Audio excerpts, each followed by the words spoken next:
موضوع الدرس فی احوال المنافقین سورۃ محمد صلی اللہ علیہ وسلم تفسیر ابن کثیر۔ الحمدللہ رب العالمین والصلاة والسلام علی اشرف الانبیاء وسید المرسلین سیدنا محمد وعلی آلہ واصحابہ اجمعین۔ اللہم صل علی سیدنا محمد وعلی آل سیدنا محمد كما صليت على إبراهيم وعلى آل إبراهيم في العالمين إنك حميد مجيد۔ أعوذ بالله من الشيطان الرجيم، بسم الله الرحمن الرحيم۔ ومنهم من يستمع إليك حتى إذا خرجوا من عندك قالوا للذين أوتوا العلم ماذا قال آنفا أولئك الذين طبع الله على قلوبهم واتبعوا أهواءهم والذين اهتدوا زادهم هدى وآتاهم تقواهم فهل ينظرون إلا الساعة أن تأتيهم بغتة فقد جاء أشراطها فأنى لهم إذا جاءتهم ذكراهم فاعلم أنه لا إله إلا الله واستغفر لذنبك وللمؤمنين والمؤمنات والله يعلم متقلبكم ومثواكم۔ قال المؤلف والمفسر رحمه الله تعالى أدام النفع بعلومه وعلومكم في الدارين آمين إلى أن قال يقول تعالى مخبرا عن المنافقين في بلادتهم وقلة فهمهم۔ اللہ تبارک و تعالی خبر دے رہے ہیں منافقین کی جہالت اور ان کی قلت فہم۔ حيث كانوا يجلسون إلى رسول الله صلى الله عليه وسلم ويستمعون كلامه فلا يفهمون منه شيئا فإذا خرجوا من عنده، کہ جب وہ حضور پاک صلی اللہ علیہ وسلم کی مجلس میں آ کے بیٹھتے اور باتیں سنتے لیکن کچھ بھی نہیں سمجھتے۔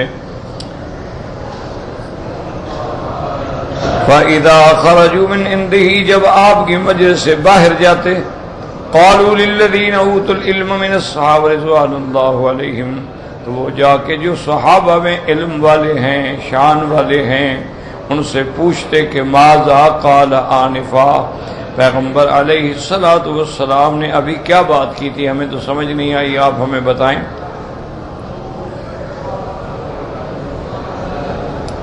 لا يعقلون ما قال ولا يقتصون له، نہ اس کو سمجھتے اور نہ اس پر عمل کرنے کی، نہ سمجھ کرنے کی کوشش کرتے۔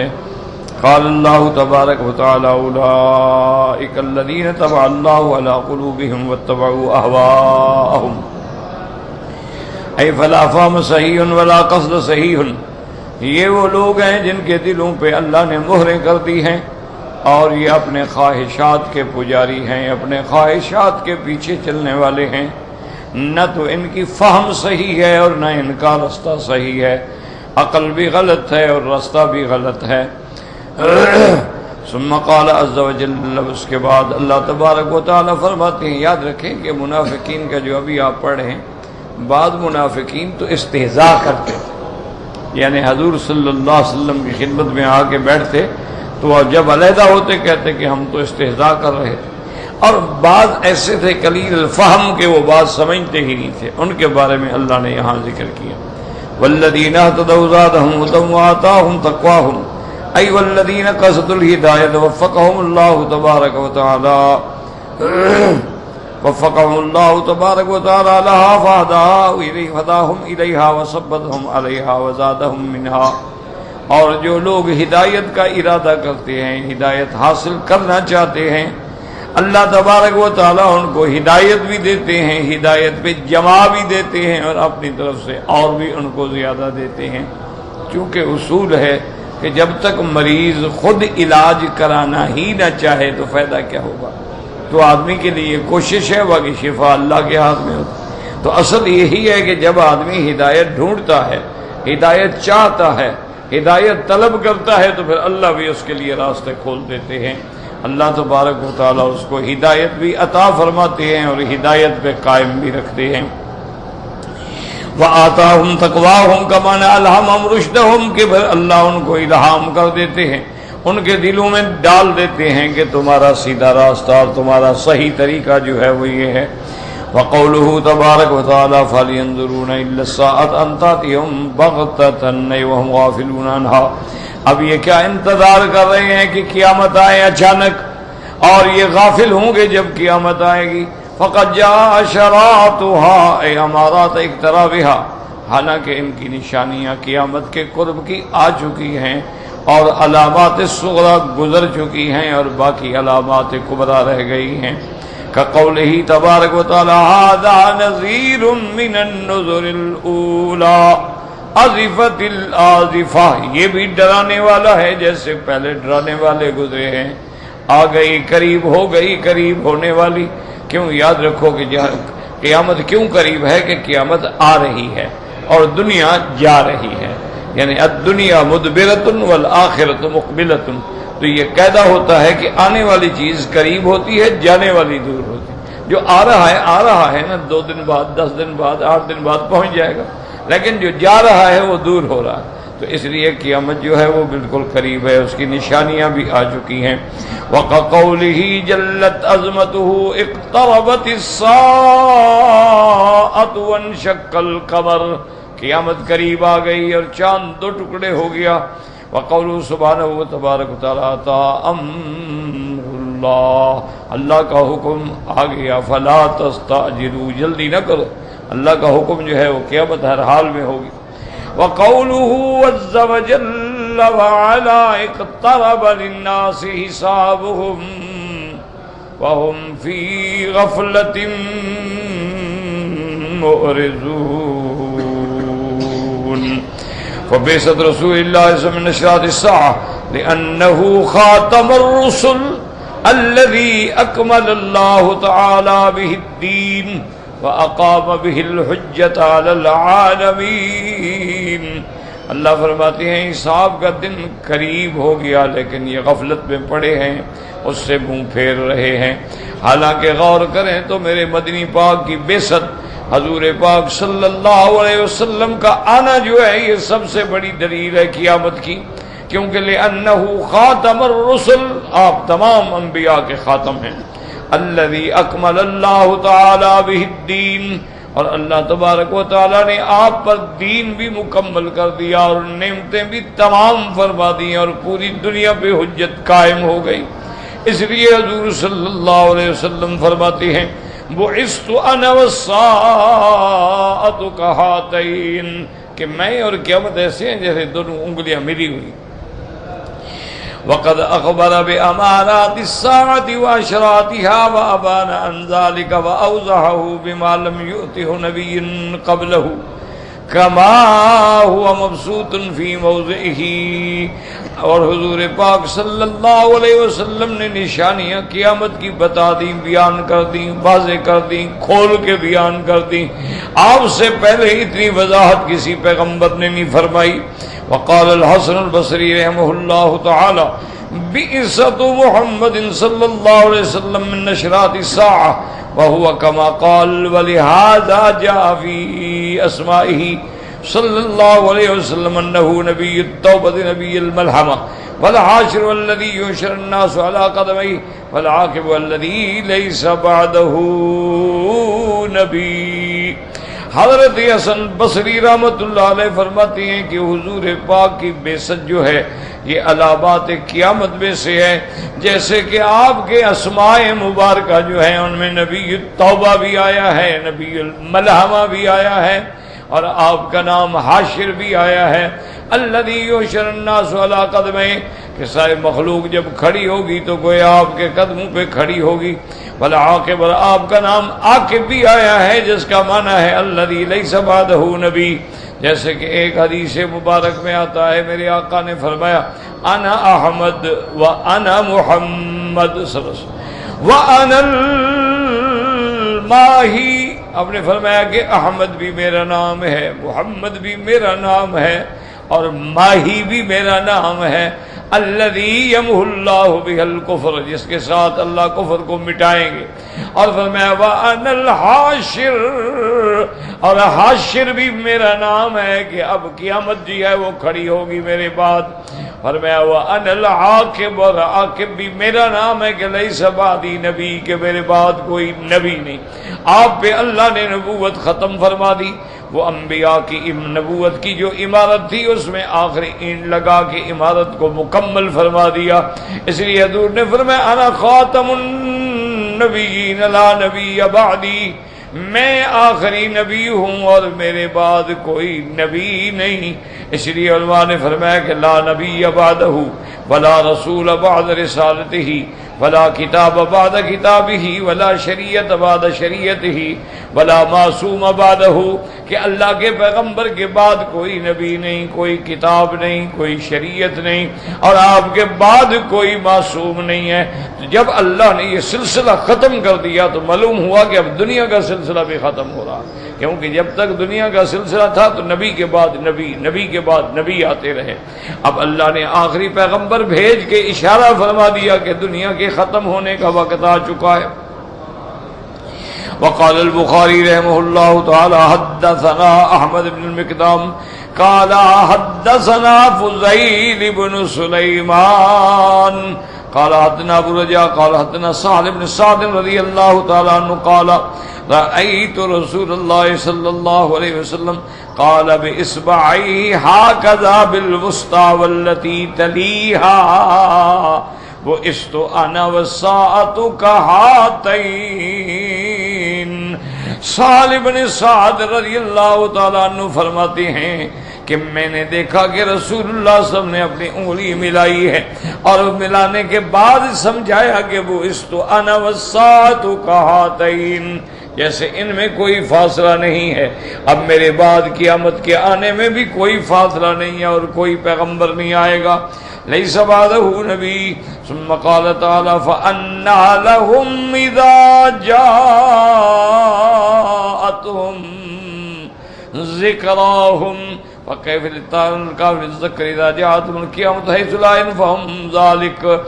اور اب لهم، پھر ان کو کیا فائدہ ہوگا جب قیامت آ جائے گی، پھر قیامت کا ڈرانا یا قیامت کا آنا ان کو کیا فائدہ پہنچائے گا، کیوں یہ اس وقت مانیں گے جب قیامت آ گئی، جب آ گئی تو اب تو کوئی نفع نہیں ہوگا۔ جب سورج طلوع ہوگا مغرب سے تو دروازے توبہ کے بند ہو جائیں گے۔ اس لیے قرآن دوسرے مقام پہ فرماتا ہے یومئذ یذکر الانسان وانى له الذکریٰ، اب اس دن لوگ پکڑیں گے ہدایت، ہو قیامت حق ہے لیکن اس کا کیا فائدہ کیا ہوگا۔ وقالوا آمنا به وانى لهم التناوش من مكان بعید، اس وقت اگر ایمان لائیں گے اس کا کوئی فائدہ نہیں۔ وقوله عز وجل فاعلم انه لا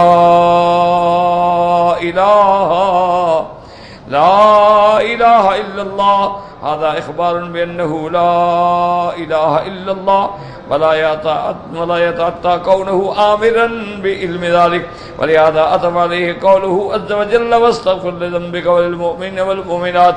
وفي الصحيح أن رسول الله صلى الله عليه وسلم كان يقول اللهم اغفر لي خطيئتي وجهلي وإسرافي في أمري وما أنت أعلم به مني، اللهم اغفر لي هزلي وجدي وخطئي وأمدي وكل ذلك عندي۔ وفي الصحيح أنه كان يقول في آخر الصلاة اللهم اغفر لي ما قدمت وما أخرت وما أسررت وما أعلنت وما أسرفت وما أنت أعلم به مني أنت إلهي لا إله إلا أنت۔ وفي الصحيح أنه قال يا أيها الناس توبوا إلى ربكم فإني أستغفر الله وأتوب إليه في اليوم أكثر من 70 مرة۔ اب مفسر رحمۃ اللہ علیہ فرماتے ہیں کہ اللہ نے فرمایا فاعلم لا أنه لا إله إلا الله، هذا إخبار، یہ خبر ہے کہ اللہ کے سوا کوئی معبود برحق نہیں ہے، لا معبود بحق الا اللہ تبارک و تعالی۔ اسی لیے اللہ تبارک و تعالی نے اس پہ آگے عطف کیا ہے واستغفر لذنبک وللمؤمنین والمؤمنات، آپ اپنی خطا کے لیے بھی اللہ سے بخشش طلب کریں، اور مومنوں کی خطاؤں اور مومنات کی خطاؤں کے لیے بھی۔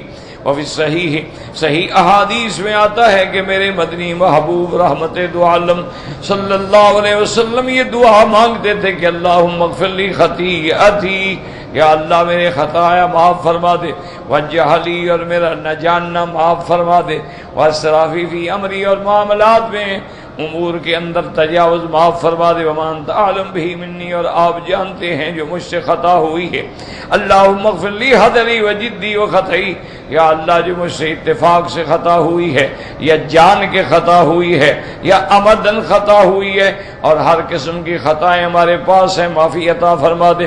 وفی صحیح انہ کان یقول فی آخر الصلاۃ، اور صحیح حدیث مبارک میں بھی آتا ہے کہ حضور پاک صلی اللہ علیہ وسلم نماز کے آخر میں یہ کہا کرتے تھے اللہم اغفر لی ما قدمت وما اخرت، یا اللہ میرے سارے گناہ معاف فرما دے، ما قدمت وما اخرت جو میں نے آگے کیا جو میں نے پیچھے چھوڑا، وما اسررت ما اعلنت جو میں نے چپکے سے کیا یا ظاہر کیا، وما اسرفت اور جو میں حد سے گزرا، وما انت اعلم بہ منی انت الہی لا الہ الا انت، اور جو آپ جانتے ہیں اور کوئی نہیں جانتا مگر آپ، کوئی معبود برحق نہیں مگر آپ۔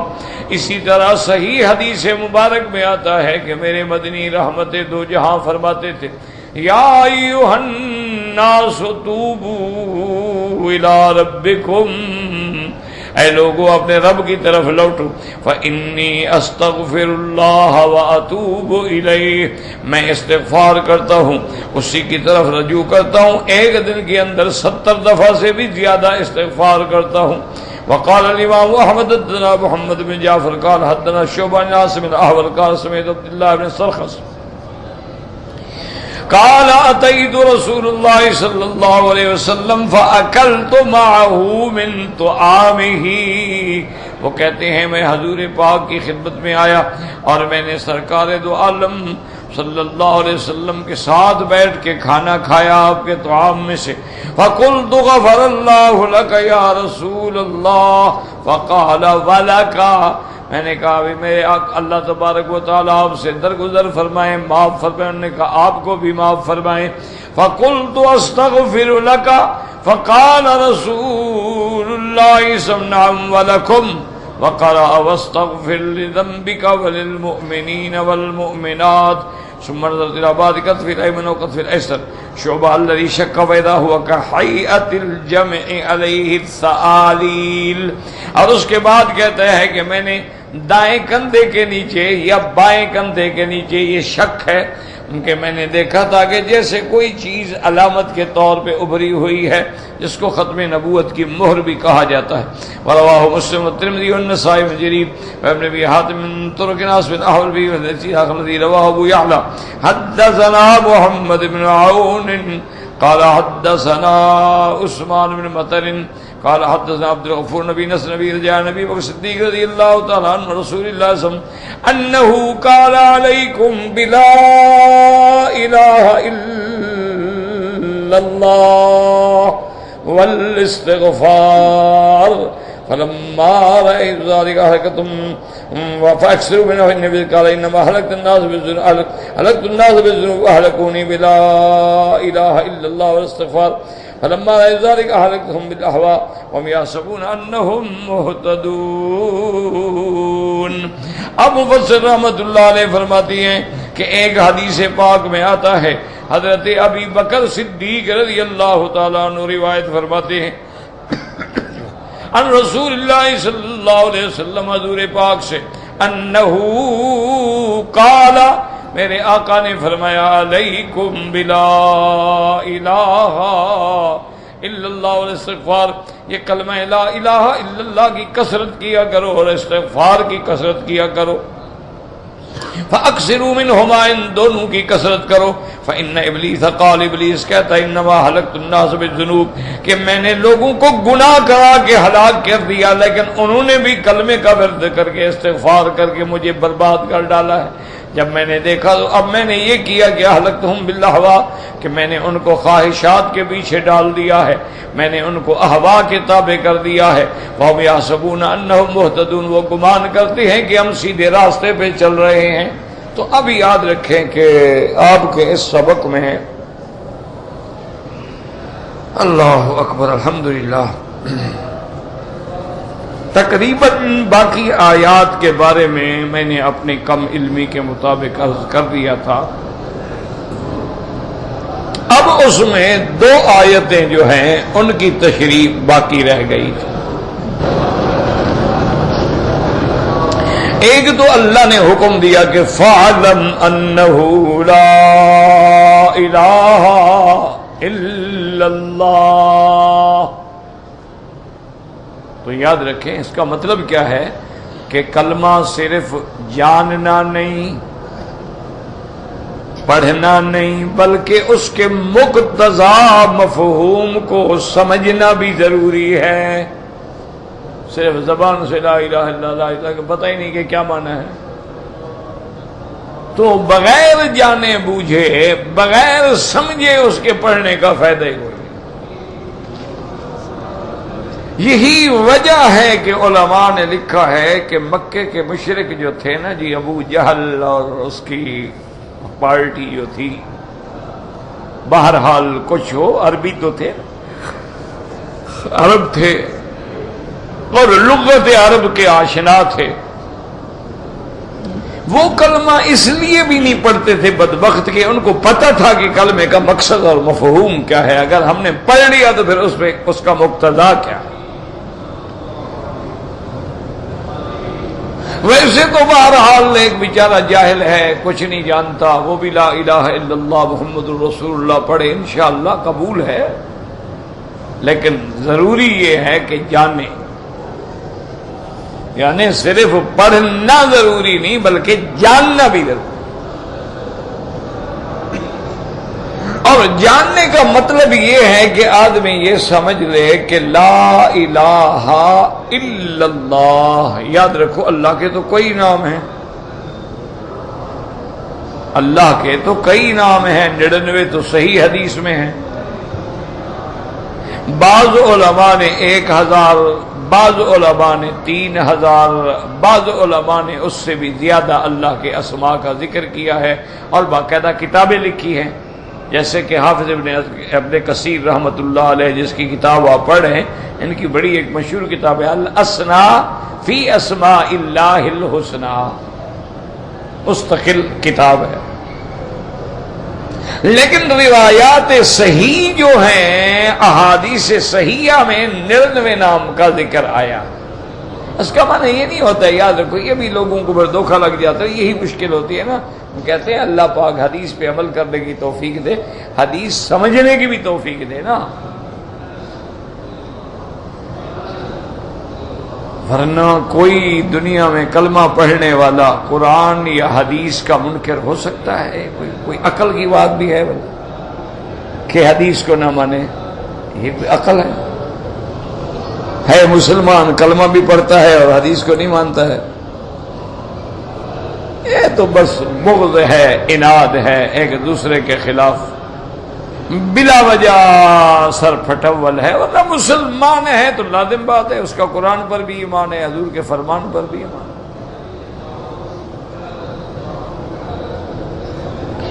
اب بات کو سمجھیں کہ اللہ کے جو صحیح حدیث میں, اس کا معنی یہ نہیں ہوتا کہ جو صحیح حدیث میں 99 اس کے علاوہ ہو ہی نہیں سکتے. یہ دھوکہ لگتا ہے لوگوں کو. اور نہیں وزیر اور صحیح حدیث میں تو 99 ہے نا, باقی کہاں سے آ گئے؟ تو بات کو سمجھا کریں, خدا کے لیے سمجھنے کی کوشش کریں. اب دیکھیں کہ اللہ تبارک و تعالی نے قرآن پاک میں انبیاء کے صرف 25 انبیاء کے نام لیے ہیں. تو اب کوئی دشمن کہے کہ جی باقی کہاں سے آ گئے؟ وہ تو کل 25 پیغمبر آئے ہیں جن کا نام ہے قرآن میں، باقی تم کہاں سے لے آئے ہو 1,24,000 بنا دیے ہیں تم نے،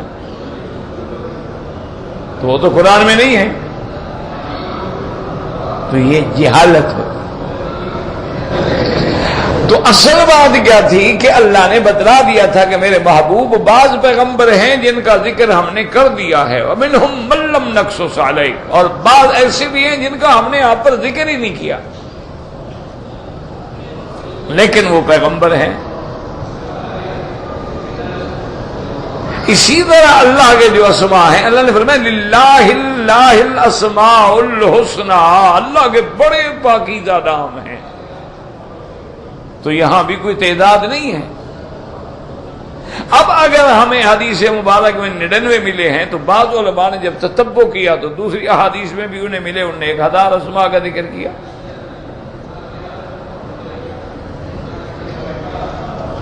اور سب سے بڑا وظیفہ اور بڑا عمل جو آج کل دنیا بڑی گردان ہوتی ہے نا، کوئی بزرگ مل جائے، کوئی ہمیں تویز بتلا دے، کوئی ہمیں تسخیر کا عمل بتلا دے، کوئی ہمیں حب کا عمل بتلا دے، کوئی ہمیں رزق بڑھ جانے کا عمل بتلا دے، یہ تو بلا وجہ آپ ڈھونڈتے رہتے ہیں جب قرآن میں موجود ہے اور حدیث موجود ہے.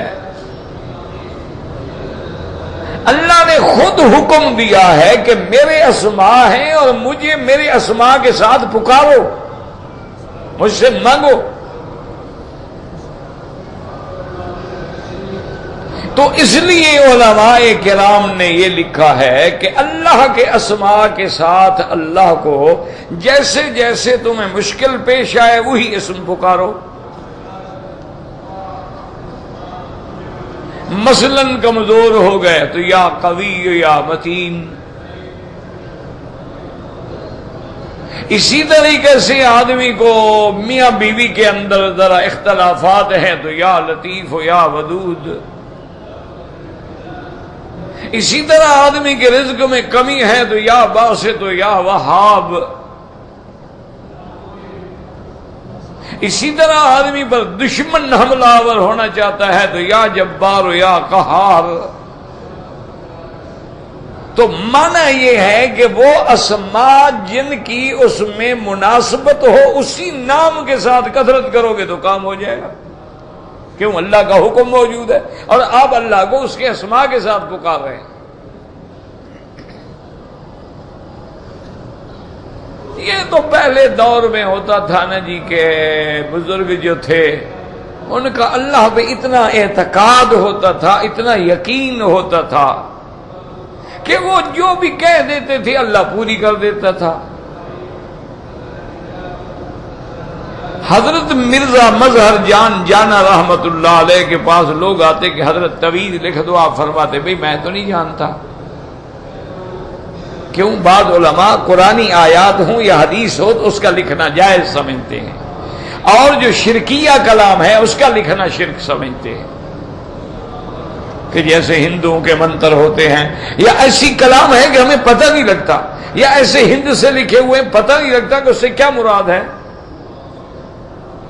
جیسے آپ 786 لکھتے ہیں بسم اللہ الرحمن الرحیم، تو اسی طرح کرشنا جو ہے ان کا خدا، اس کے عدد بھی 786 ہیں.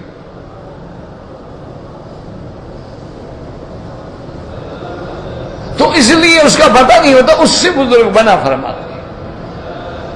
لیکن اگر کسی آدمی نے قرآن سورت فاتحہ لکھ کے دے دی، کوئی قرآن کی آیت مبارک لکھ کے دے دی، یا حضور نے جو دعائیں بتائی ہیں اعوذ بکلمات اللہ التامات من شر ھذا الوجہ، اعوذ بکلمات اللہ التامات من شر ما خلق، وہ بتا دی لکھ دی، وہ کہتے ہیں کوئی بات نہیں. لیکن محتاط علماء بچتے تھے تو بہرحال لوگ آ جاتے. اب آدمی کا عقیدہ ہوتا ہے کون چھوڑے، حضرت مہربانی کریں، حضرت مہربانی کریں، حضرت مہربانی کریں. جب بہت تنگ کر دیتے تو حضرت لکھ دیتے. اچھا اللہ کی شان ہے وہ بندے کا کام بھی اللہ کر دیتے. تو جب 2-4 دوستوں کے کام ہو گئے تو ایک میرے جیسا ہوگا نا کوئی پاگل طالب، اس کے دل میں خیال آیا کہ حال دیکھے تو صحیح ہے پیر صاحب کیا لکھتے ہیں، ہمیں بھی آ جائے تو ہمارا بھی آگے کام چل پڑے گا نا. تو اس نے جب کسی نے تویز لیا تو اس نے کہا یار مجھے دکھاؤ تو صحیح، میں بھی تو دیکھ لوں حضرت نے کیا لکھا. تو جب اس نے کھولا اس کو تو اس پہ لکھا تھا ہر چکند او کند بندہ عاجز چکند، کہ جو کچھ کرتے ہو آپ کرتے ہو، میں کیا کر سکتا ہوں. بولا یہ تویز تھا. اب بتاؤ جی اس میں کون سا شرک آ گیا تھا؟ میں کہا ہر چکند او کند، جو کچھ کرتا ہے وہ کرتا ہے، بندہ عاجز چکند، میں کیا کروں. اسی طرح ایک بزرگ ہمیشہ طویل ایک لکھ دیتے تھے، لوگوں کے کام بھی ہو جاتے. کسی نے کھول کے پڑھا تو اس پہ لکھا تھا کہ یا اللہ میں کچھ جانتا نہیں، تیرا بندہ مانتا نہیں، آگے تیری مرضی ہے.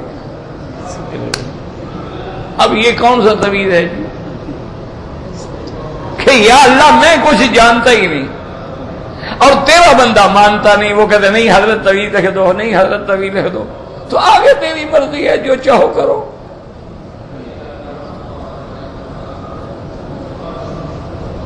اللہ اکبر.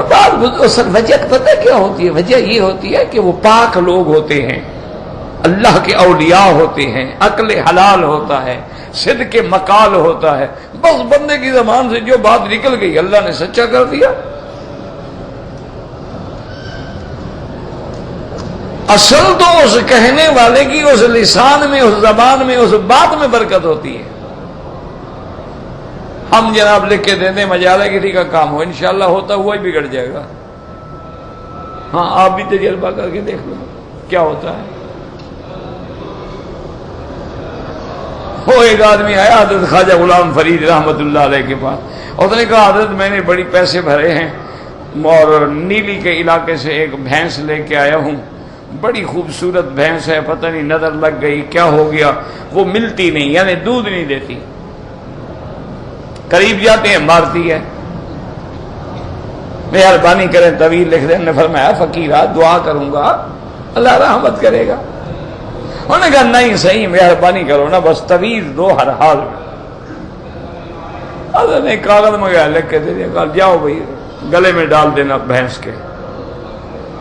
ڈال دیا. بھینس نے وہ شرارت بھی ختم ہو گئی، لڑنا وڑنا بھی ختم ہو گیا، ٹھیک ٹھاک دودھ دینا بھی شروع ہو گئی. تو جٹ نے کہا میرا کام تو بن گیا نا، آگے جو ضرورت پڑے تو روز تو پیر کے پاس نہ جاؤں نا 5 روپے ٹکٹ خرچ کر کے، پھر ہم خود لکھ دیں گے، آگے کام چلتا رہے گا.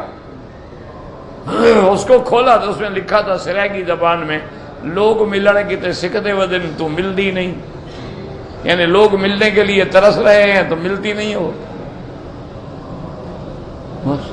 کون سا تویز تھا جناب یہ؟ وہ اللہ والوں کی بس اس زبان میں کوئی بات ہوتی تھی.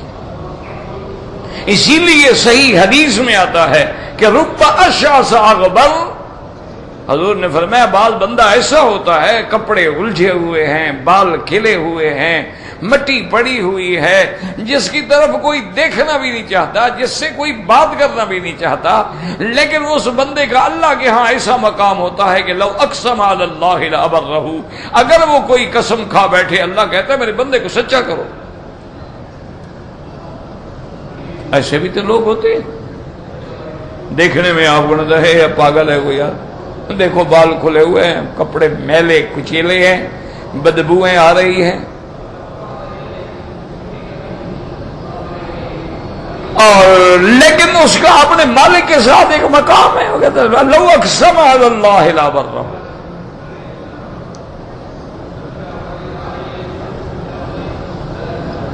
جب عالمگیر نے فتح پور سیکری پہ تاریخ فرشتہ اور تاریخ ہند اٹھا کے دیکھے نا، حملہ کیا تو کئی حملے کیے لیکن فتح نہیں ہوتا، پریشان ہو گیا.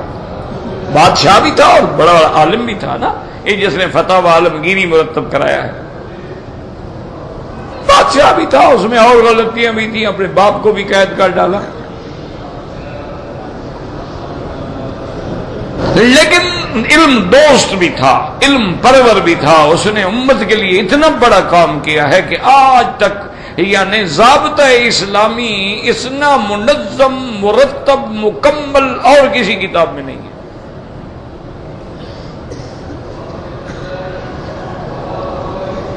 بڑا کام کیا. تو بہرحال وہ علاقہ فتح نہ ہو تو پریشان ہو گئے، اس رات کو سوچ کے تھک گئے، دوستوں کو بلایا، اپنے خاص مصاحبین کو بلایا کہ بھئی ہر لحاظ سے ہم بڑی اچھی پلاننگ کر کے دشمن کے خلاف حملہ کر رہے ہیں لیکن فتح نہیں ہو۔ انہوں نے کہا یہاں سنا ہے ایک جگہ ہے، ایک جنگل میں یہاں قریب میں، وہاں ایک بزرگ ہیں، تو چلتے ہیں ان کے پاس، جا کے دعا کے لیے کہتے ہیں۔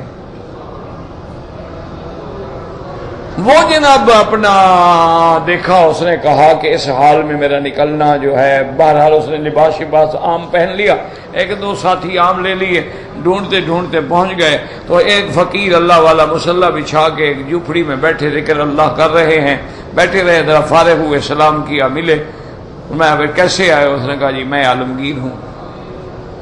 انہوں نے کہا بھائی بادشاہوں کا فقیروں کے پاس کیا کام؟ اللہ کا بندہ تو کسی بادشاہ کے پاس جاتا، ہم فقیروں کے پاس کیا رکھا ہے؟ میں تو تمہیں پانی بھی نہیں پیش کر سکتا، مٹی کے پیالے ہیں میرے، روٹی میرے پاس صبح کی بچی ہوئی پڑی ہے، اور وہ بھی دال کے ساتھ، اور دال بھی کل کی بنی ہوئی ہے، وہ بھی میں آپ کو پیش نہیں کر سکتا، آپ کیا لینے ہیں؟ انہوں نے کہا حضرت مہربانی کریں، دعا کریں، ہماری فوج مر رہی ہے اور قلعہ فتح نہیں ہو رہا۔ انہوں نے کہا اچھا، اور گودڑی اٹھائی، کپڑے لپیٹے، کندھے پہ رکھے، اور اچھا السلام علیکم، ہم جا رہے ہیں۔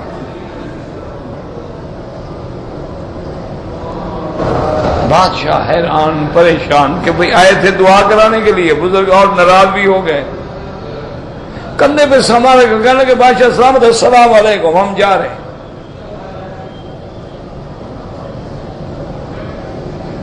بادشاہ حیران پریشان گھبرا گیا کہ اللہ والا ناراض ہو گیا ہے، تو واپس آیا، پھر ایک اور دو علماء کو بلایا، حضرت ہم مشکل میں آ گئے، ہم تو دعا کے لیے گئے۔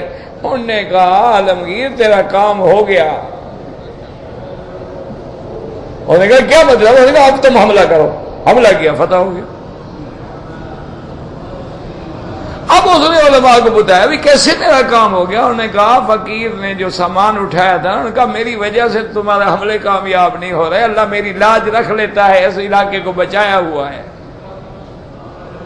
تم ضد کرتے ہو چلو ہم چلے جاتے ہیں، پر تم فتح کر لو، اور ہم نہیں ہوں گے تو خود بخود فتح ہو جائے، وہ تو ہماری وجہ سے مالک نے روکا ہوا تھا۔ اب یہ اللہ والوں کی باتیں ہوتی ہیں، اور آج کل پرائمری پاس جو ہیں وہ ماشاءاللہ ڈاکٹر، پروفیسر اور سکالر بن گئے، وہ مٹی سمجھیں گے۔ ان کو تو یہ بھی پتہ نہیں ہوتا کہ بھی حدیث کو سمجھنا کیسے ہے، اولیاء اللہ کی باتوں کو ہم نے کیسے لینا ہے، کیسے سمجھنا ہے۔ تو اس لیے ہمیشہ یاد رکھیں کہ صرف کلمہ پڑھنا کافی نہیں ہے، بلکہ اس کا جاننا بھی ضروری ہے۔ اور سب سے آسان وظیفہ یاد رکھو، اللہ کے اسماء جو ہیں نا، بس ان کو اپنا حرز جان بنا، اور اسی میں اسم اعظم ہے، اذا دعی بہ استجاب، کہ جس کے ساتھ مانگا جائے تو فوراً کام ہو جاتا ہے۔ تو آسان طریقہ میں آپ کو بتا دوں کہ آپ چلو اسم اعظم کیسے ڈھونڈیں گے، وہ تو بڑا مشکل مسئلہ ہے نا، وہ تو اس مقام پر تو آپ پہنچ ہی نہیں سکتے ہیں۔ آپ ایک بات رکھ لیں یاد کہ درود شریف پڑھ لیا 3 دفعہ یا 7 دفعہ یا 11 دفعہ نماز والا، اس کے بعد جتنے اللہ کے 99 اسماء ہیں وہ سارے پڑھ لیے، سارے پڑھ کے پھر 10 دفعہ 11 دفعہ یا 3 دفعہ درود پڑھ کے اپنی دعا مانگ لی، اسی میں وہ نام بھی تو ہوگا نا۔ بس اس وظیفے کو ہر مشکل کے لیے اللہ کے نام سے بڑی کوئی وظیفہ نہیں دنیا میں۔ اور پھر اللہ تبارک و تعالی جب خود حکم دے اپنے بندوں کو کہ مجھے اس نام سے پکارو میں دوں گا، جب اکرم الاکرمین ارحم الراحمین خود حکم دے رہا ہے تو پھر اس میں کیا شک ہو سکتا ہے؟ ہم جو دعا مانگتے ہیں نا، یاد رکھو جو دیر ہو جاتی ہے یا کام نہیں ہوتا ہے، ہماری زبان گندی ہے۔ اب دیکھو نا، دوائی لیتے رہو فائدہ نہیں ہو رہا، آگے دوائی قبول نہیں کر رہا معدہ، دوائی کیا کرے؟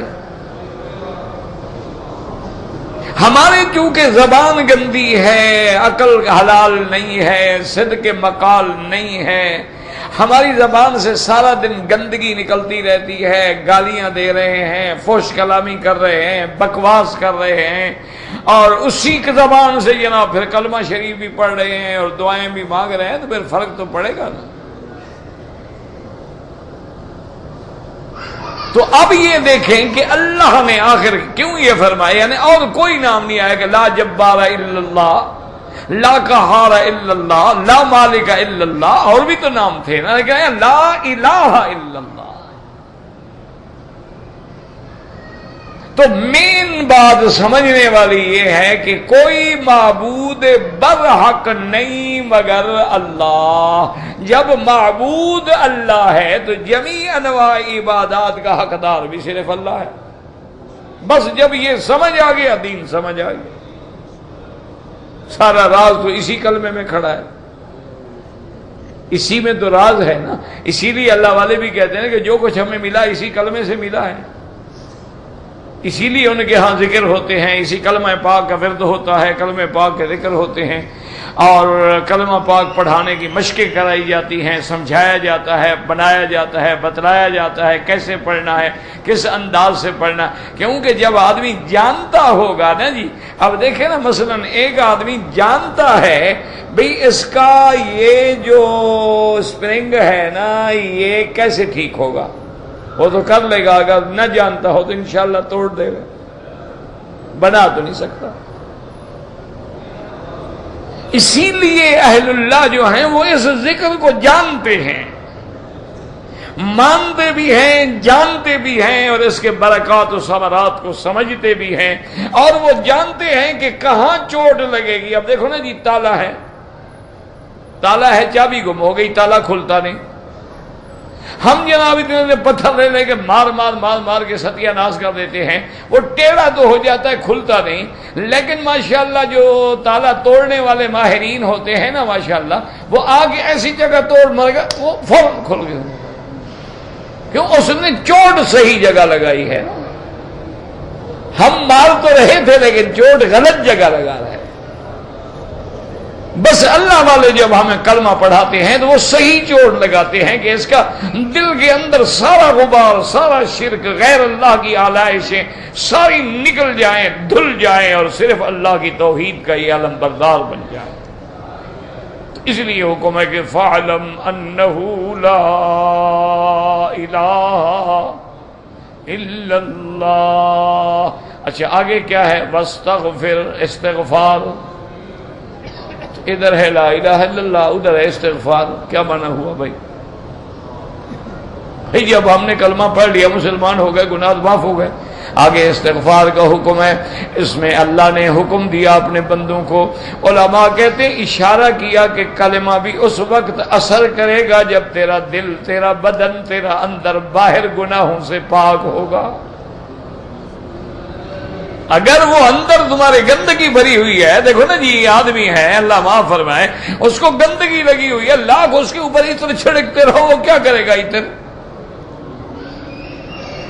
وہ بدبو تو تب ختم ہوگی کہ پہلے جہاں بدبو لگی ہوئی اس کا ازالہ کرو، اس کے بعد اس کے اوپر خوشبو پھینکو۔ اگر وہ پڑی رہے اور آپ اوپر سپرے کر رہے ہیں، سپرے کر رہے ہیں، سپرے کر رہے ہیں، 2 منٹ کے بعد پھر بدبو شروع۔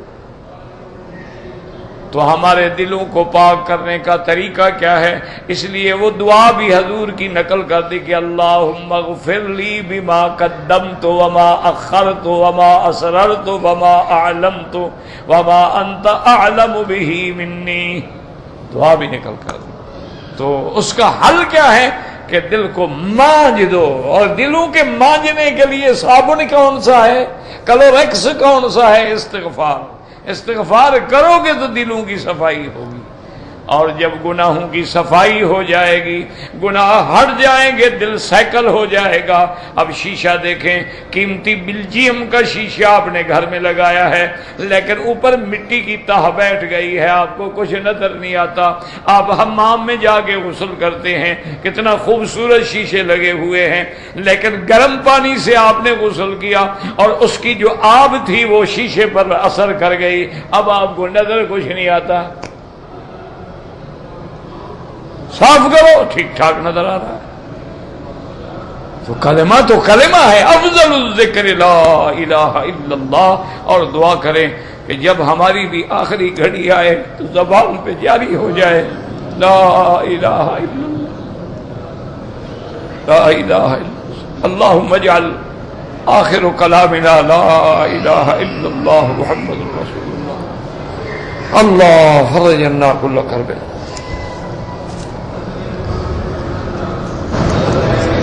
کہتے ہیں جی کہ اسلام کے اندر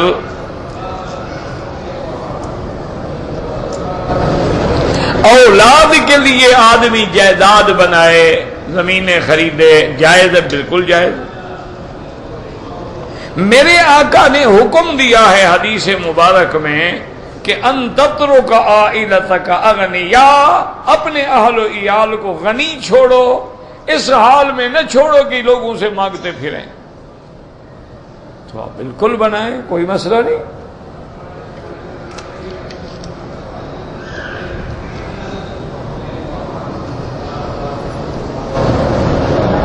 بس کوشش یہ کریں کہ حلال سے بنائیں، یہ نہ ہو کہ رشوت لے کے اولاد کے لیے بنائیں کہ ساری زندگی حرام کھاتے رہیں، سود لے کے اولاد کے لیے کاروبار کریں، وہ لعنت ہے، اس سے نہ بنانا بہتر ہے۔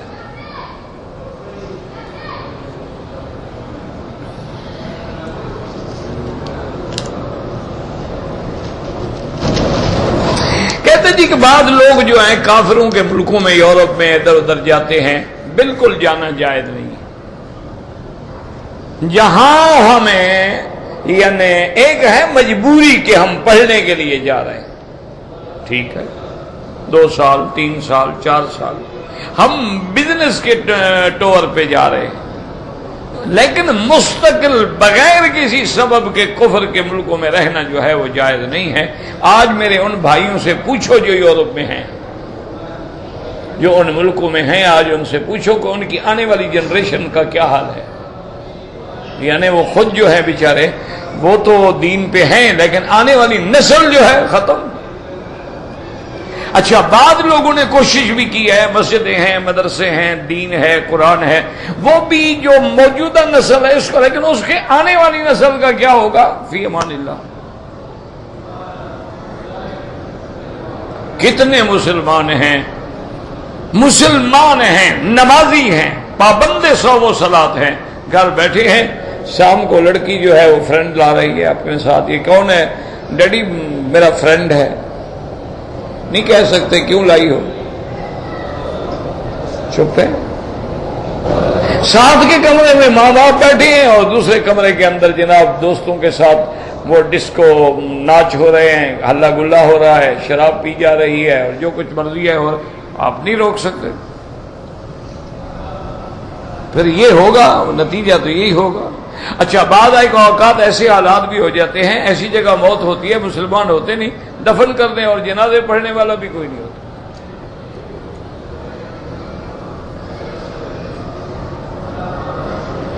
جس نے شادی نہیں کی وہ حضور کی امت میں سے نہیں، بالکل نہیں۔ شادی کا انکار کرے، سنت کا منکر ہو تو کافر ہوگا، نہیں کہ گناہ گار ہے۔ اس کا معنی تشدید ہوتا ہے، یہ معنی تھوڑا ہے کہ جس کی شادی نہ ہو، غریب آدمی اس کو کوئی دیتا نہیں وہ کافر ہو گیا، اچھی بات ہے۔ ایک پہلے غریب ہے، روٹی نہیں، پھر کافر بھی ہو جائے، یہی ہے نا حدیث، اسی طرح سمجھتے ہیں نا کہ نکاح من سنتی فمن رغب عن سنتی فلیس منی، یہ حدیث جو پڑھ کا کافر ہو گیا، میرے دماغ سے اس کا تعلق ہی کوئی نہیں، بس ختم ہو گئی۔ تو اس طرح تو قرآن بھی کہتا ہے للہ علی الناس حج البیت من استطاع من کفر فإن اللہ غنی عن العالمین، جس نے حج نہ کیا وہ بھی کافر ہو گیا۔ اللہ کے بندے آگے پیچھے آیات سمجھ نہیں ہوتی ہیں، یہ آیات وعید کے لیے ہیں، تشدید کے لیے ہیں۔ کہتے ہیں کہ یہاں لوگ جرابوں پہ مسح کرتے ہیں۔ امام ابو حنیفہ رحمۃ اللہ علیہ کے نزدیک یہ جو باریک جرابیں ہیں، یہ نیلون کی یا کاٹن کی یا اور کسی چیز پہ ناجائز۔ وہ کہتے ہیں جراب کا معنی یہ ہے موزے ہوں چمڑے والے، کہ جن کے اندر پانی اثر نہ کرے اور جن کو پہن کے آدمی چل پھر بھی سکتا ہو۔ لیکن بعض علماء ظاہر لفظ حدیث جراب سے لے لیتے ہیں، حالانکہ سمجھنا چاہیے کہ حضور کے زمانے میں کون سی جراب تھی، وہی جراب جو ہے پہن لو اور مسح کرو، کوئی منع نہیں کرتا۔ کہتے جی میں نواسے ہیں صدقہ دے، اگر غریب ہیں کیوں نہیں صدقہ دے سکتے؟ اور رشتہ داروں کو صدقہ دیا کرو۔ اگر رشتہ دار غریب ہیں تو ان کو ہر حال میں صدقہ دیا کرو۔ آتے ذی القربى حقہ والمسکین، سب سے پہلے تو ان کا حق ہے۔ بہت سارے لوگ جو ہیں طواف والی جگہ پہ کعبہ شریف کے قریب بیٹھ جاتے ہیں، لوگوں کو گزرنے میں تکلیف ہوتی ہے، یہ تو ان کو عقل آنا چاہیے نا۔ وہاں تو بیچارے پولیس والے دیکھا نہیں، لینے بڑا ادھر جاؤ ادھر جاؤ ادھر، کیا کریں آخر؟ یہ تو ان کو چاہیے کہ بھائی یہ طواف نہ روکیں، جب تکبیر ہوگی جہاں موقع ملے گا کھڑے ہو جائیں گے۔ کہتے کہ ہم لوگ جو دعا کرتے ہیں جو فوت ہو گئے، تو فوت ہونے والے ہمارے لیے دعا کرتے ہیں، کرتے تھے تو تم کر رہے ہو نا۔ اگر وہ تمہیں گالیاں دیتے تو تم دعا کرتے؟ ان کی دعا کی وجہ سے تو کر رہے ہو کہ انہوں نے تمہارے ساتھ اچھائی کی ہے تو دعا کر رہے ہو نا۔ اگر وہ تمہارے ساتھ برائی کر جاتے کبھی دعا کرتے تم؟ اسی کا عمل آدمی سے دعا کرواتا ہے۔ ہمارے محلے میں ایک مسجد کا امام ہے، جب سجدے میں جاتا ہے پاؤں اٹھاتا ہے، ہاں بہرحال سجدے کی حالت میں دونوں پاؤں اٹھا لینے سے امام ابو حنیفہ رحمۃ اللہ علیہ کے نزدیک نماز فاسد ہو جاتی۔